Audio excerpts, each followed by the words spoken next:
Good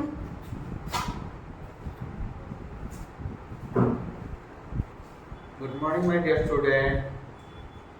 Today we discuss about the physical chemistry most important chapter, that is solution.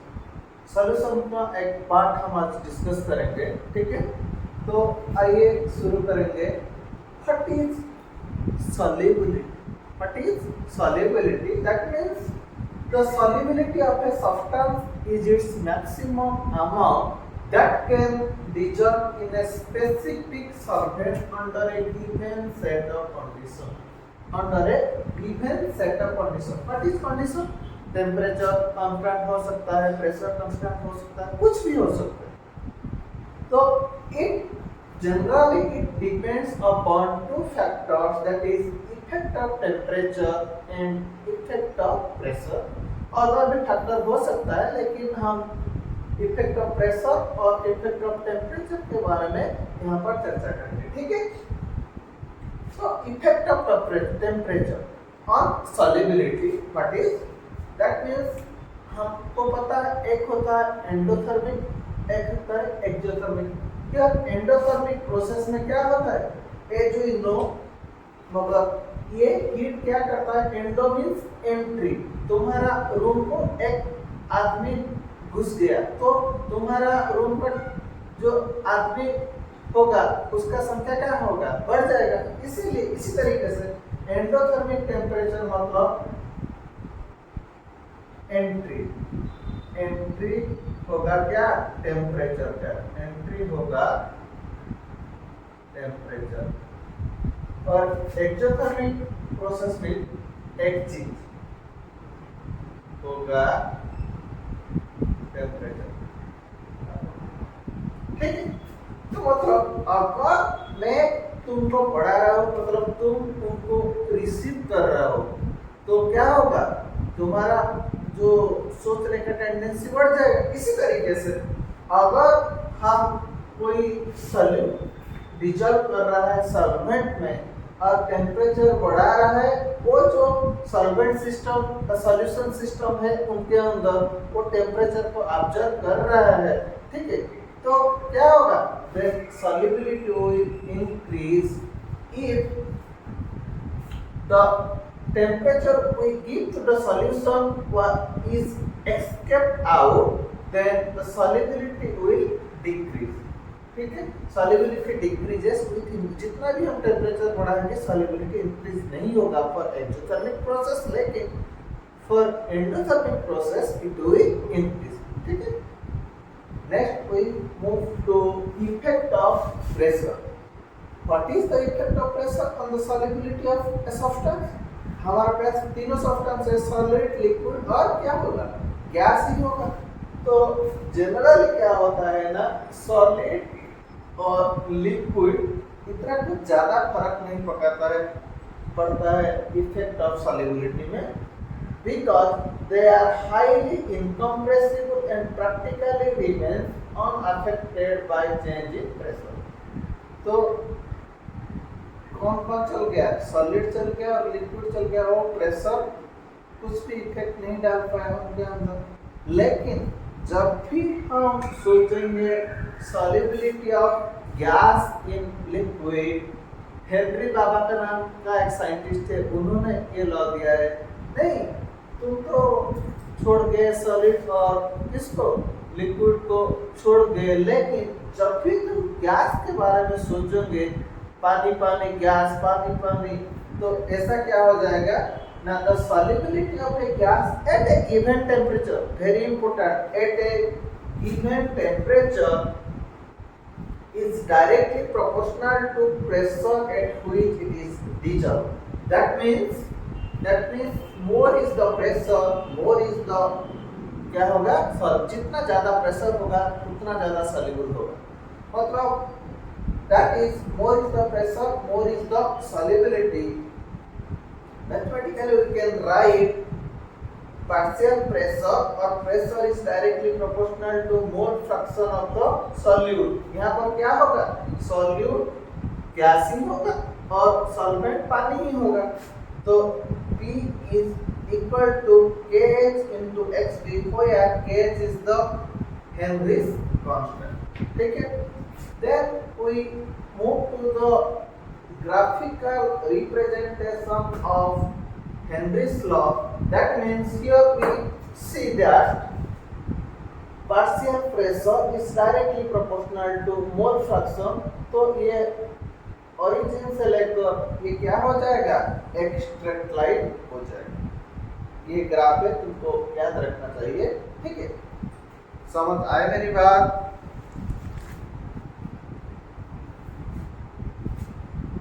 ठीक है, next. और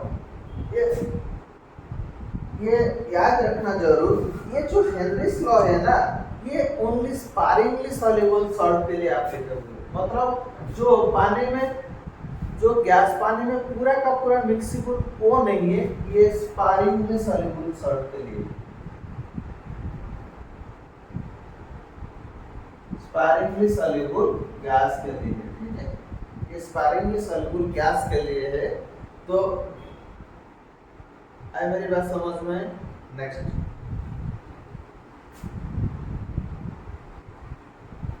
Next we move to the application of Henry's law. Next we move to the application of Henry's law. ठीक है, क्या क्या application है Henry's law के अंदर, हम अभी देखेंगे. ठीक है, तो आइए देखते हैं क्या क्या एप्लीकेशन है के अंदर.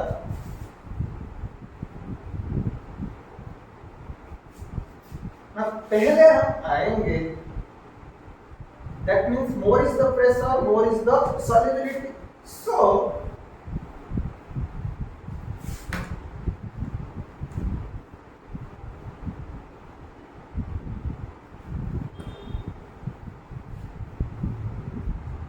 that means application. क्या क्या है? पहला एप्लीकेशन है क्या, more is the pressure, more is the solubility. That means soft drinks,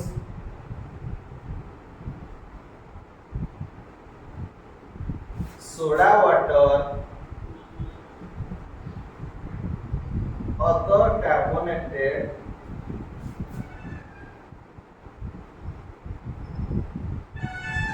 beverages, and also oxygen in blood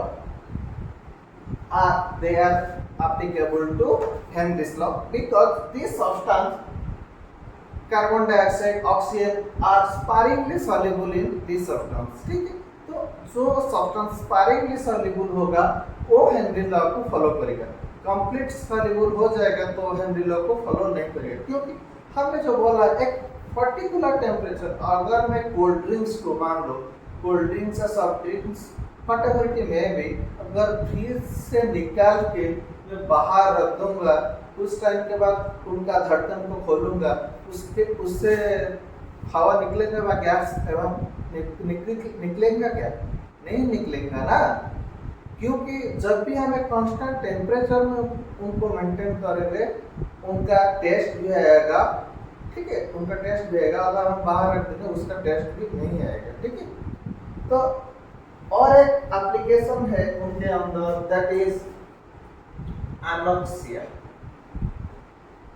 That is anoxia. That means when we climb to the mountains, then we suffer illness, fever, illness. That means we suffocated there.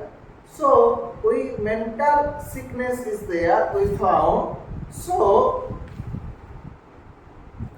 that means there the blood content of the blood content is very low, so that we suffer from weak and reduced our the mental ability of ours is reduced.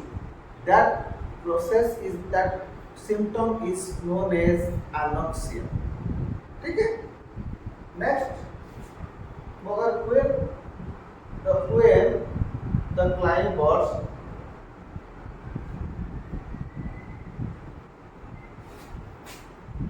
move to the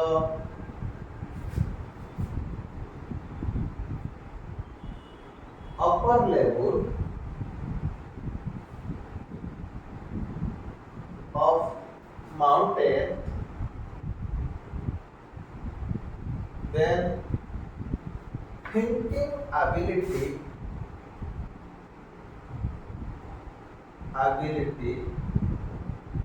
is reduced, that and suffer weakness. This is due to low oxygen content in their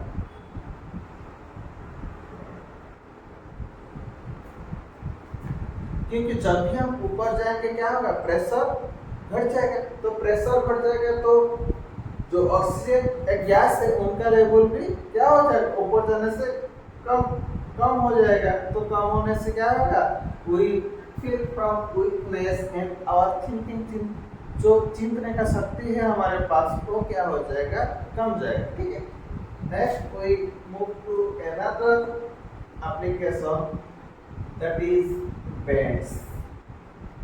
what is beds? ना मान लो it is sea level,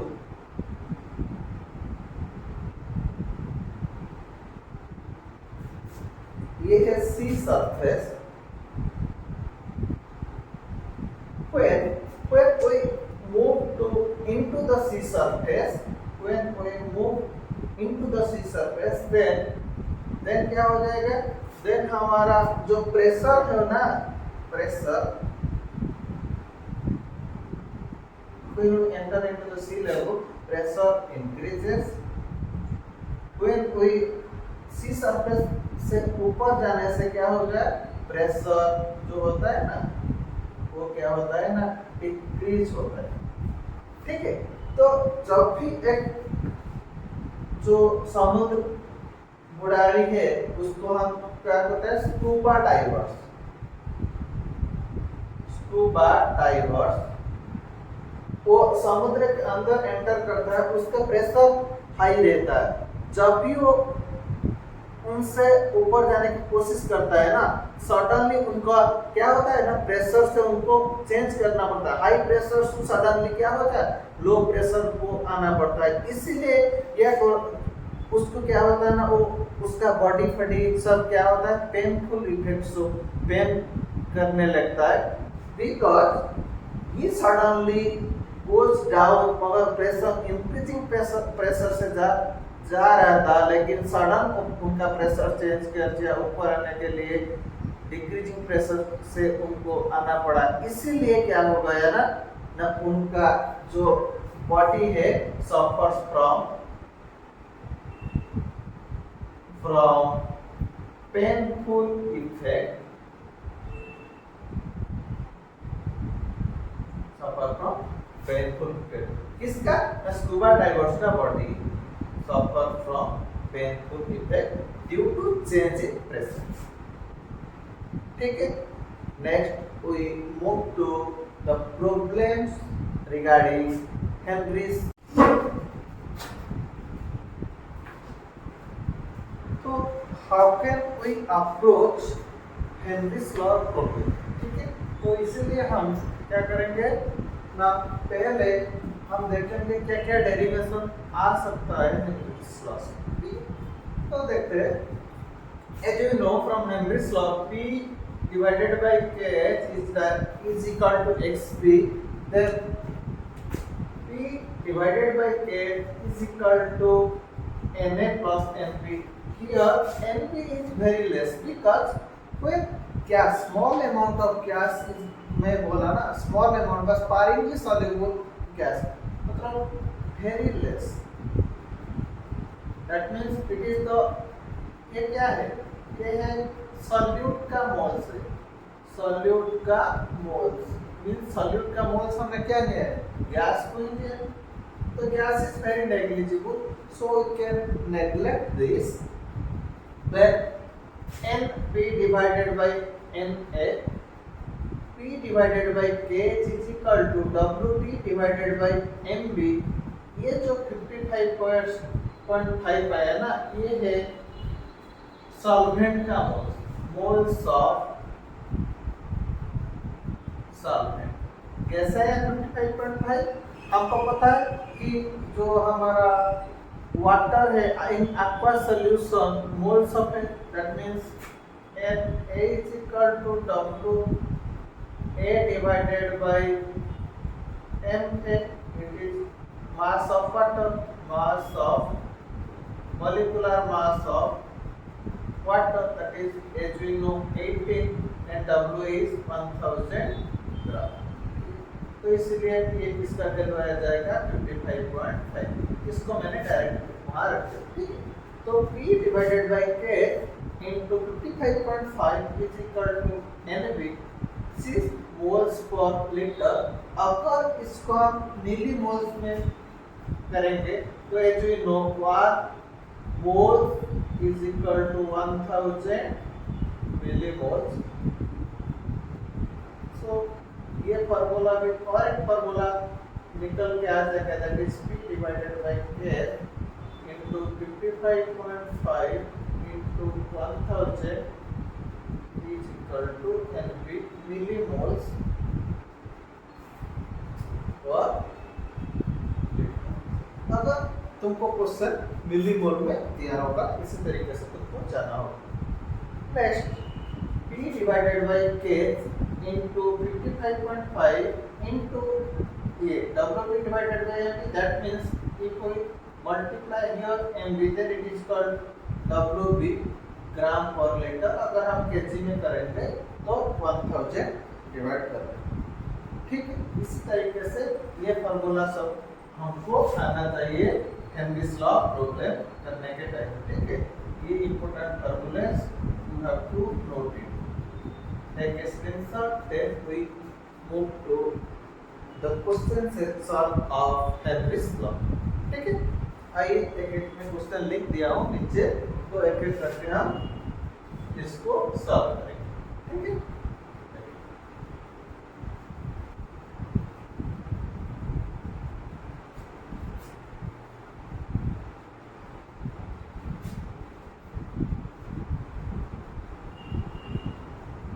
मैं formula को नहीं निपटा रहा हूँ क्योंकि तुमको अगर फार्मूला तुम्हारे पास ही रहेगा प्रॉब्लम करने के टाइम तुमको कुछ दिक्कत नहीं होगी, ठीक है।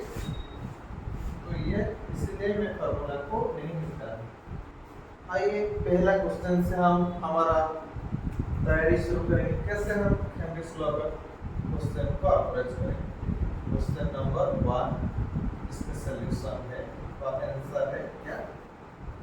दैट मीन्स ये क्वेश्चन क्या है, the Henry's law constant for the solubility of N2 gas in water at 298 kelvin is इतना। मगर हेनरीज लॉ का कांस्टेंट दिया है, मतलब क्या दिया है तुमको, मगर गिवन डाटा क्या दिया है, K is equal to 1 into 10 to the power 5 atm दिया है। The mole fraction of N2 in air, then दिया है x of N2 दिया है तुमको कितना 0.8 kh of N2। ये है mole fraction of N2। The number of moles of N2 for from air dissolved in 10 moles of water of 298 Kelvin and 5 atm pressure। ये क्या दिया है, टोटल प्रेशर Pt कितना दिया है, दैट इज 5 Pt मतलब total pressure. As we know क्या ना, पार्शियल प्रेशर ऑफ N2, हमको पार्शियल प्रेशर नहीं दिया है N2 का। Partial pressure of N2 is equal to mole fraction of N2 into total pressure. That implies we can write x of 0.8 into total pressure कितना दिया है 5 that means 4. Partial according to Henry's law, that is P divided by K is equal to XP.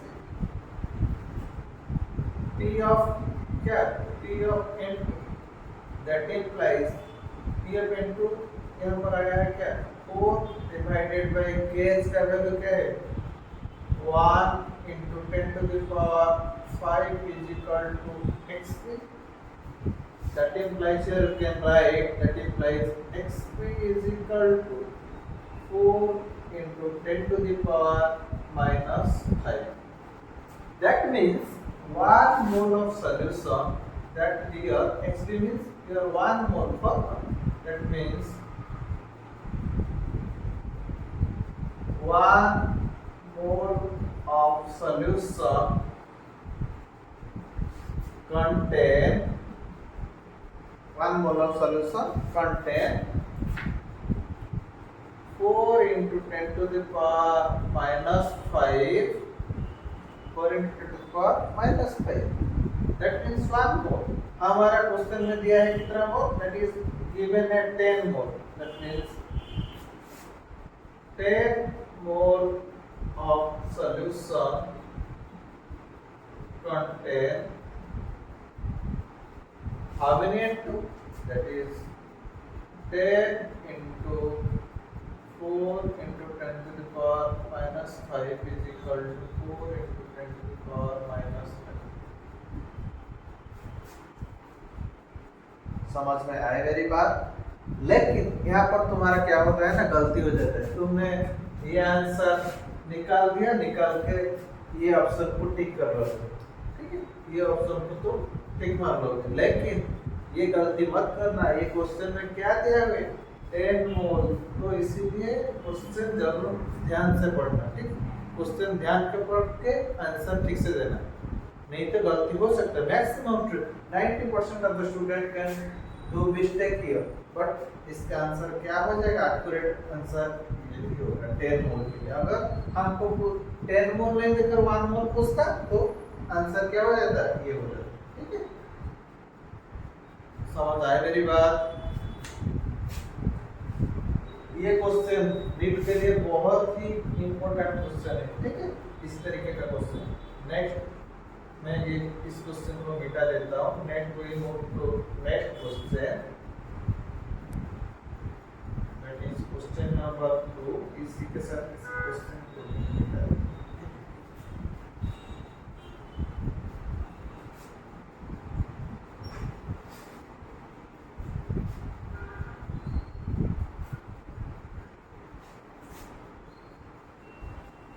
Next we move to the question number 2. What given? That is question number 2. Here given the Henry law constant for carbon dioxide in water is, that means Henry law constant K दिया हुआ है 1.67 into 10 to the power 8 at constant temperature. मतलब मैंने बोला ना एक constant temperature होना चाहिए, इसी के लिए दिया है. Calculate the quantity of carbon dioxide in 500 ml of soda water. Quantity of carbon dioxide मतलब हमको WB पूछा है. ठीक है, quantity of carbon dioxide in 500 ml of soda water when packed under pressure कितना तो है? That is pressure is equal to 2.5 atm. इसका यूनिट क्या है? क्या है? पास्कल. Under pressure 298. मतलब हमको कौन सा निकालना? यही वाला फार्मूला यूज करना है, इसको फार्मूला को यूज करना है. That means according to Henry's law, P divided by K into 55.5 into mv into mv is equal to W। ठीक है, यही दिया है क्वेश्चन। लेकिन जब भी हम W भी कैलकुलेट करते तो किसमें, ग्राम पर लीटर, ग्राम पर लीटर, तो ग्राम पर लीटर। लेकिन यहाँ पर हमको क्वेश्चन क्या दिया है, 500 ml में हमको निकालना है। किसमें, 500 ml। ये बस हम जो फॉर्मूला यहाँ निकाल रहे हैं 1 लीटर के लिए, लेकिन हमको दिया है 500 ml के लिए, तो इसीलिए मैं इस फॉर्मूले में किसके 2 डिवाइड करने से हो जाएगा। तो प्रेशर दिया है 2.5 इनटू ये एटीएम में दिया है, इसको पास्कल करना चाहिए, 101325 pascal, that means 101325 pascal. ATM को पास्कल का that means 1 atm is equal to 101325 pascal. ठीक, डिवाइडेड बाय केएस का वैल्यू है 1.67 into 10 to the power 8 into 2 molecular mass of H, you know molecular mass of, that means ये क्या है, carbon dioxide. Carbon dioxide का molecular mass कितना है, carbon का, बोलो बोलो, कार्बन का एटॉमिक मास कितना है, that is 12 plus 2 into oxygen, एक ही ऑक्सीजन का atomic mass that is 16, that is 32 plus 2 that is 44। 44 is equal to WB। That implies अगर हम ये कैलकुलेट करके आएंगे, सब कैलकुलेट करने के बाद इसके आंसर आ जाएगा 1.85 ग्राम पर लीटर, नहीं लिखेंगे 500 ml।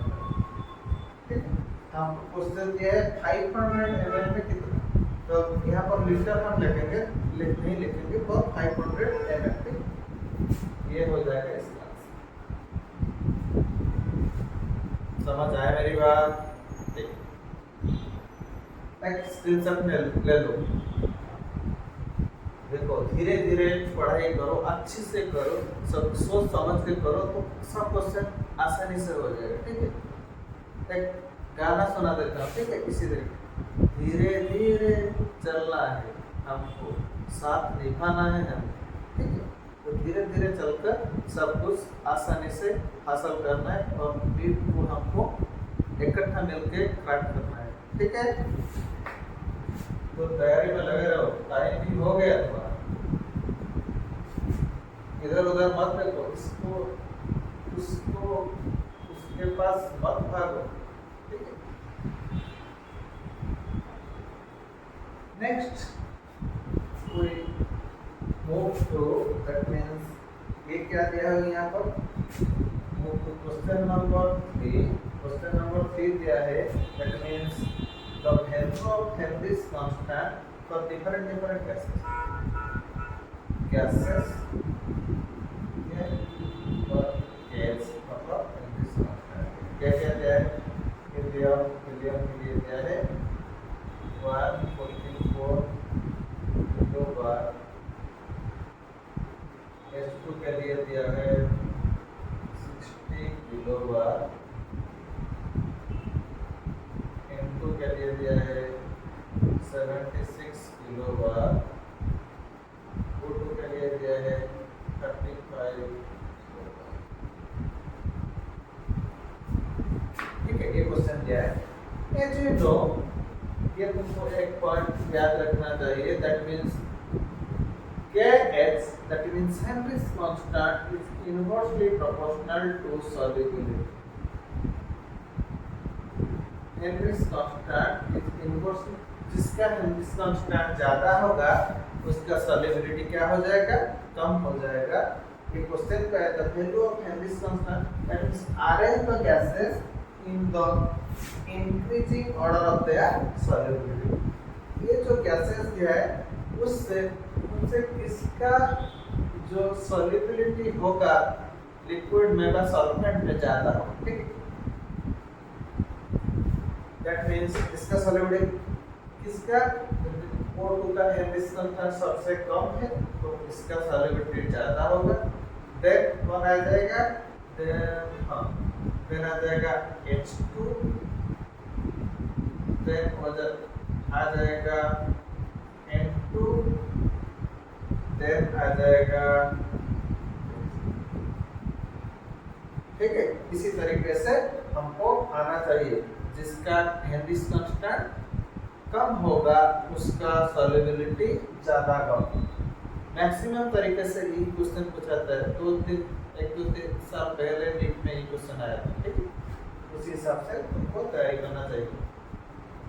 नेक्स्ट, अगर मैं ग्राफिकल इसी तरीके से सभी क्वेश्चन तुम सॉल्व करना, जो भी डाउट आएगा मेरे से पूछना। Next we move to question देता हूँ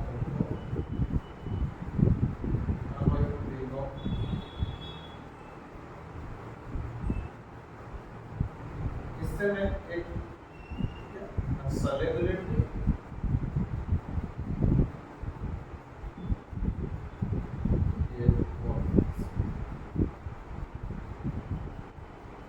अगर मैं मान लो यहाँ पर N2O2H तीनों गैस दिया, मैं बोल रहा हूँ कौन सा ग्राफ ए बी सी, ये ग्राफ से कौन सा ग्राफ किसका होगा, H2 का किसका होगा, N2 का किसका होगा, N2 का किसका। मान ये तुमको जरूरी आना चाहिए क्वेश्चन, ठीक है। याद रखो, जिसका मॉलिक्यूलर मास ज्यादा होगा उसका सॉल्युबिलिटी ज्यादा होगा, क्योंकि वो गैस ज्यादा प्रेशर डाल सकेगा वो सॉल्वेंट के अंदर, ठीक है। उसी के लिए ये किस सॉल्युबिलिटी O2 का ज्यादा होगा, देन N2 का होगा, देन इसी तरीके से तुम क्वेश्चन करना। नेक्स्ट मैं आ रहा हूँ, ये सब क्वेश्चन इसी तरीके से क्वेश्चन हेनरीज लॉ में आता है। Next we move to that is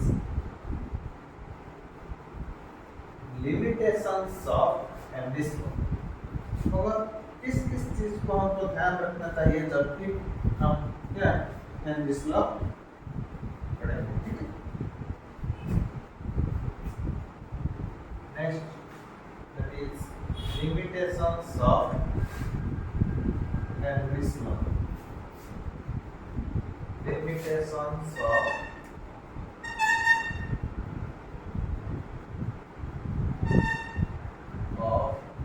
Henry's limitations of Henry's law। पहला लिमिटेशंस क्या है, ये जो सब गैस हम लेंगे ये स्पारिंगली सॉल्युबल गैस होगा, sparingly soluble gas होगा, and it is the temperature of the gas is not the temperature of the system, that means जब हम सॉल्यूशन बना के कहाँ पर भी रखेंगे, temperature is not too high, temperature is not too high, pressure is also, pressure of the gas is not too high, मतलब देखेंगे लेकिन अच्छा खासा बहुत ही ज्यादा नहीं है। pressure is also not too high, and the very important point is the gas cannot undergo dissociate or associate in the very important point in the solvent। मतलब जो भी हम गैस लेंगे वो जो सॉल्वेंट होगा उनके अंदर डिसोसिएट और डिवाइड किंवा जुड़ नहीं जाएगा और किसी के साथ। अगर जैसे मैं बोल रहा हूँ, अगर कोल्ड ड्रिंक्स का ढक्कन मैं खोल दूंगा कुछ टाइम के बाद वो कोल्ड ड्रिंक्स पीने हमको अच्छा नहीं लगा, क्योंकि वो जो गैस वो कोल्ड ड्रिंक्स में मिलकर हुआ होता है। जब भी मैं टिप्पी खोल दूंगा, ढक्कन खोल दूंगा, वो गैस चला जाएगा। तो स्पार्कलिंग सॉल्युबल गैस हमको चाहिए, ठीक है। और तो gas can not undergo dissociation and association in the solute, reach at the limitations. तो इसी के साथ हम हेनरीज लॉ का खत्म करते हैं और मिलते हैं अगले लेक्चर में। तो इस टाइम से तुम लाइक, सब्सक्राइब और बेल आइकन को दबा देना, फिर अगले वीडियो के लिए। Thank you.